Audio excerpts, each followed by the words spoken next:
His main interest is scratch-building locomotives. Each one takes him 6 to 8 months to make. Among his collection is a B-17 Class 460 Tottenham Hotspur. And here is an old Northeastern Railway Tennant 240. But pride of the line is Captain Cuttle. This is an LNER Gresley Pacific, which worked mainline expresses right up to the end of steam in the mid-60s.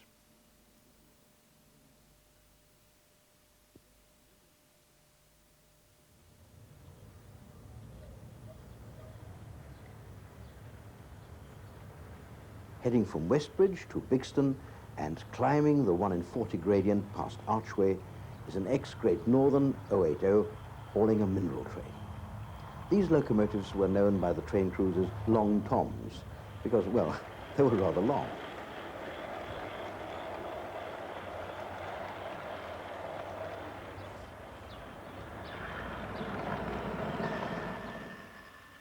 But garden railways can also be successful in the smaller scales and to the slimmer purses. Proof that 00 gauge works well out of doors is Brown Birchall's Daventry Garden Railway. Virtually the whole of his garden is being given up to the layout with something like 1,000 foot of track. Brown had so much interest for his layout from over the fence that he now runs open days in aid of charity. Welcome to Daventry Garden Railway. The railway...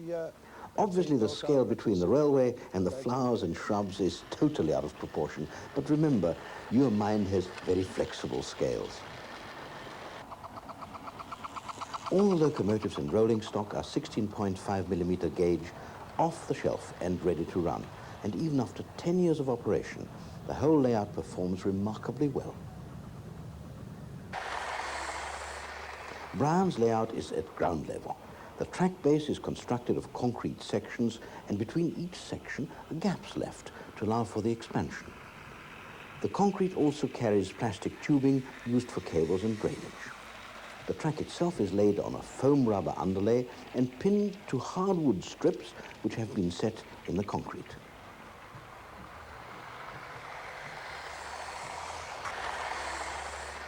Brown's layout is at ground level. The track base is constructed of concrete sections, and between each section are gaps left to allow for the expansion.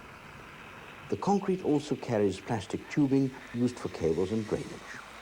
The track itself is laid on a foam rubber underlay and pinned to hardwood strips which have been set in the concrete.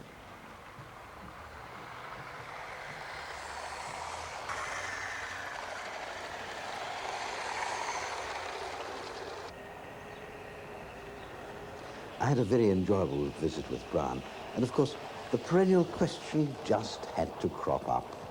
What happens when it rains? Well, it gets wet, and we simply run it. Well, you can't be more logical than that. And obviously the whole concept of the garden layout works well for the Daventry Garden Railway. And undeniably the combination of weathered rock, heather and small shrubs, ponds and waterfalls make a very picturesque setting.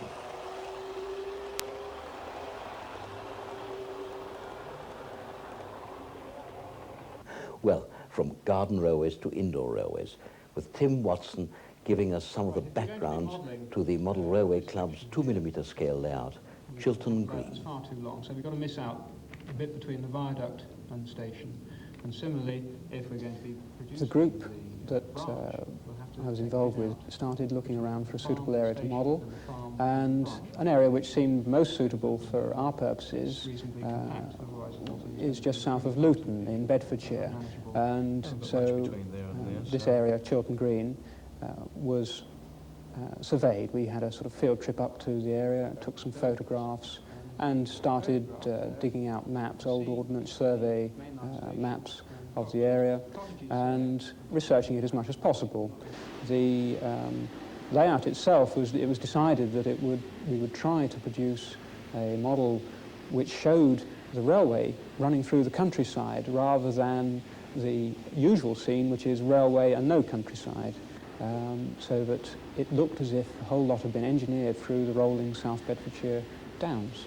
And so The layout had to be planned carefully with that in mind, bearing in mind also that we didn't have a limitless amount of space and that there would be a need for a lot of compression in certain areas of the layout.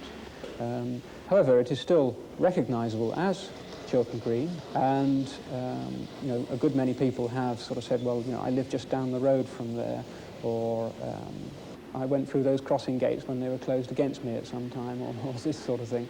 And so the model has certainly proved that it is possible to make a good model of an area which is recognisable even if it has been slightly compressed here and there. A lot of the items on it are in fact good, accurate copies of the real thing, and to that end we were fortunate in getting copies of the original contract drawings from British Rail for the viaducts on the layout. The model is primarily an exhibition layout. It was designed with a view to showing to members of the public at model railway exhibitions up and down the country.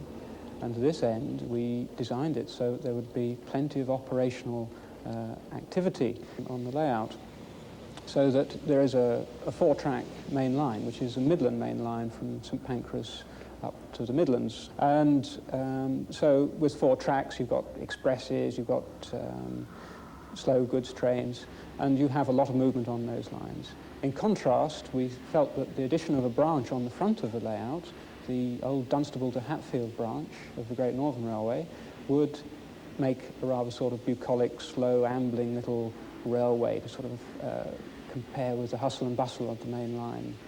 And so the model comprises two aspects which are not often seen in a model railway, which is a heavily engineered, a large main line, and a rather small little branch line.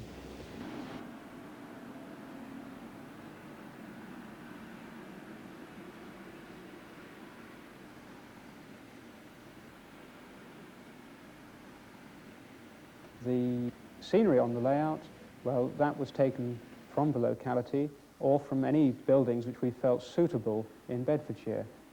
We'll have to have a little look at the buildings, and the photograph there, you can see the mainline station and the cottages. Now the cottages there have got to be taken out because I think we're not going to have room for them, and we'll have to take out a bit of land between the mainline station and the farm and the branch line station, and the branch line station will be correct at the front here.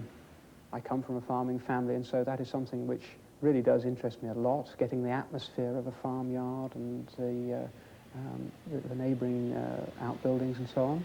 And so I try to sort of bring in as much as I can remember and as much as I know of farming into the models of the farm and the fields and so on. The exhibition scene provides many model makers with the incentive to provide really interesting layouts. So let's now look at Barry Norman's Windlesham Cove and Mike Hayward's Chesil Bay.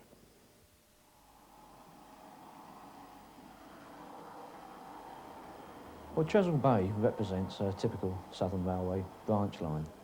It's set somewhere along the Dorset coast. The layout itself is about 17 feet long, and I've made it so that it splits down into 4 sections, each about 4 foot long. They can then be bolted together and form a box. So you've got 2 boxes, and put those into an estate car or van and take them off to exhibitions. In making Chesil Bay, I've had to carry out a fair amount of research. I found that the London South Western Railway had at one time intended producing a line going on from Dorchester across to Exeter along the south coast, and I've based the layout as what might have been a branch line off that particular line. The buildings on the layout are from the sort of Southampton area, and so that they're all of a similar style. At the left-hand end of the layout, there's the station building. That's based on Totton Station, and then next to it is the parcels office, which is based on Moreton Station. In the background, there's the engine shed, and as you go further along the line, you can see that you've got the bay platform, the main platform of the loop, and then the line from the goods yard joins and goes past the signal box, which is based on Forley, and then there's a signal gantry by the side of the signal box, which will control the movements of the trains into the station. So that's really the basis of the layout. The control panel has been designed so that the whole layout can be operated from one place. It's also been made so that it can be operated from either side, either from behind the scenery, as it would be at exhibitions, or from in front when I'm running it at home. The points and the uncouplers and the signals are all controlled from it.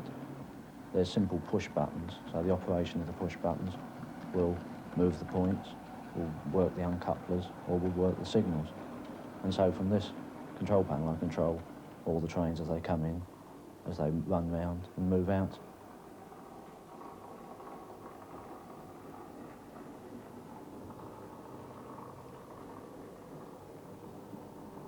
In order to try and bring the layout to life, there's lots of little details around. Well, the initial thing, obviously, the people. You need to have people around to use the trains. And these I tend to try and group in what would be sort of informal groups, little groups of people talking to each other, standing by notice boards, or just generally gazing across in the scenery. As the railway is moving, the locos are moving, it's impossible, obviously, to get the people to move, so you don't want them to look as though they're in a moving scene, but they're static. The cars, again, I've tried to generally put them around in what might be static areas in car parks, although there are a few around in the road. So you've got all these added details to put in. You've got also the fencing around the buildings. That makes the particular type of railway would use a particular type of fencing, so you've got to get that correct. And all these things, I believe, sort of bring the station to life. It gives it a little bit of character, and it makes it a little bit more individual. And you can have quite a bit of fun of setting up little scenes up and down the layout. It gives people at exhibitions something to look at.